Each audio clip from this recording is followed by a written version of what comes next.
नमस्कार, मैं डॉक्टर शुक्ला मनोरमा आपका स्वागत करती हूँ। तो जेट एग्जाम के लिए मोस्ट इम्पोर्टेंट क्वेश्चन पर मैं कवर करती हूँ।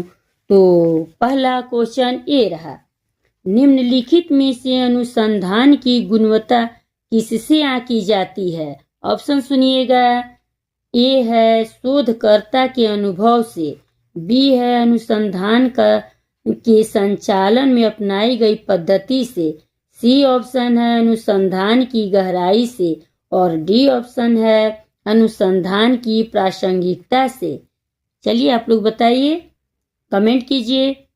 पहला का आंसर बी है, अनुसंधान के संचालन में अपनाई गई पद्धति से। अब दूसरा क्वेश्चन ए रहा, निम्नलिखित में से कौन कौन सी अनुसंधान की विशेषताएं हैं? ऑप्शन सुनिएगा। विश्वसनीयता, वस्तुनिष्ठता, बी है, सी है निश्चयात्मकता और डी है ये सभी। दूसरा का कमेंट कीजिए। दूसरा का ऑप्शन सभी है, विश्वसनीयता भी है, वस्तुनिष्ठता भी है, निश्चयात्मकता भी है, इसीलिए इसका ऑप्शन डी सही है। अब तीसरा क्वेश्चन ए रहा, अनुसंधान एक ऐसी व्यक्ति द्वारा आयोजित किया जा सकता है जिसने, ऑप्शन सुनिएगा, ए है एक स्नातकोत्तर उपाधि प्राप्त की है, बी अनुसंधान कार्यविधि का अध्ययन क्या है, सी है सोच और तर्क क्षमता रखता है और डी ऑप्शन है एक परिश्रमी कार्यकर्ता है। चलिए बताइए आप लोग, तीसरा का आंसर कमेंट कीजिए, लाइक सब्सक्राइब करते जाइएगा आप लोग। तीसरा का आंसर सी सही है, सोच और तर्क क्षमता रखता है। अब चौथा क्वेश्चन ए रहा, एक अनुसंधानकर्ता के गुण होने चाहिए। ए ऑप्शन है धैर्य, बी ऑप्शन में है स्वतंत्र विचार, सी ऑप्शन में है कल्पनाशीलता और डी ऑप्शन में है ये सभी। चौथा का क्वेश्चन आंसर बताइएगा आप लोग, कमेंट कीजिए। कमेंट कीजिए, चौथा का ये सभी है, धैर्य भी है, स्वतंत्र विचार भी है, कल्पनाशीलता भी है, इसलिए इसका डी आंसर सही है। पांचवा क्वेश्चन ए रहा, एक शोध अध्ययन की संभाव्यता प्रायः किस बात पर निर्भर करती है? ऑप्शन सुनिएगा। शोधकर्ता के कौशल संग्रह पर, बी ऑप्शन है अनुसंधान का संचालन करने के लिए समय की आवश्यकता पर, सी ऑप्शन है लागत कारक पर और डी ऑप्शन है उपरोक्त सभी।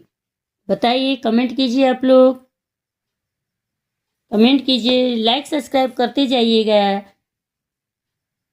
चलिए पांचवा का भी डी ऑप्शन सही है, शोधकर्ता के कौशल संग्रह ये भी सही है, अनुसंधान का संचालन करने के लिए समय की आवश्यकता ये भी सही है, लागत कारक ये भी सही है, इसीलिए उपरोक्त सभी। अब छठा क्वेश्चन का ये रहा क्वेश्चन, निम्नलिखित में से किस आधार पर ज्यां प्याजे ने मानव विकास का संज्ञानात्मक सिद्धांत दिया? ऑप्शन सुनिएगा आप लोग। मौलिक अनुसंधान, बी है क्रियात्मक अनुसंधान, सी है प्रायोगिक अनुसंधान और डी है मूल्यांकन अनुसंधान। छठा का बताइए, कमेंट कीजिए, छठा का ऑप्शन कौन सही है आंसर? ए ऑप्शन वाला सही है, मौलिक अनुसंधान। छठा का आंसर ए है। अब सातवां क्वेश्चन ए रहा, अनुसंधान सदैव किस संदर्भ में किया जाता है? ऑप्शन सुनिएगा। ज्ञान के बीच के अंतराल को पूरा करने के लिए, बी ऑप्शन है नए ज्ञान की खोज करने के लिए, सी ऑप्शन है पुराने ज्ञान का सत्यापन करने के लिए और डी ऑप्शन है उपरोक्त सभी। चलिए आप लोग बताइए।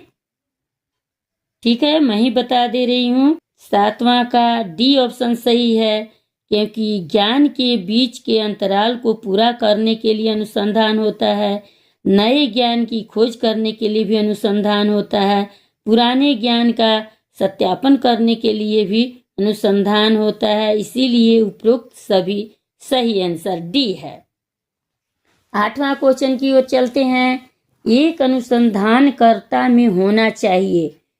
ए ऑप्शन सुनिएगा, अतार्किक अनुभूति। बी ऑप्शन है अवैज्ञानिक मनोवृत्ति। सी ऑप्शन है वैज्ञानिक मनोवृत्ति और डी ऑप्शन है तार्किक व्यवहार। चलिए आप लोग बताइए, कमेंट कीजिए, जल्दी जल्दी बताइए। इसका सी आंसर सही है, वैज्ञानिक मनोवृत्ति। अब 9वां क्वेश्चन की ओर हम लोग चलते हैं। निम्नलिखित में से कौन सा कथन सत्य नहीं है? ध्यान दीजिएगा आप लोग, इसमें नहीं पूछा है। ए ऑप्शन है एक अनुसंधान दूसरे अनुसंधान को जन्म देती है। ऑप्शन बी में है यह अपेक्षा की जाती है कि शोधकर्ता एक विस्तृत अध्ययन वाला व्यक्ति होगा। सी ऑप्शन है सभी शोधकर्ता वर्तमान ज्ञान की वृद्धि में योगदान देते हैं। डी ऑप्शन है अच्छा शोधकर्ता एक अच्छा व्यक्ति ही होता है। चलिए 9वां का आप लोग बताइए। 9वां का ऑप्शन डी सही है, अच्छा शोधकर्ता एक अच्छा व्यक्ति ही होता है। अब 10वां और लास्ट क्वेश्चन है, आप लोग ध्यान दीजिएगा। अनुसंधान का सामान्य अर्थ क्या होता है? ऑप्शन सुनिएगा, अवलोकन करना। बी है खोजना। सी है पढ़ना और डी है बार बार खोजना। चलिए कमेंट कीजिए, आप लोग बताइए। 10वां और लास्ट क्वेश्चन है, अनुसंधान का सामान्य अर्थ होता है बार बार खोजना। चलिए लाइक सब्सक्राइब करते जाइएगा। मिलते हैं अगले वीडियो में।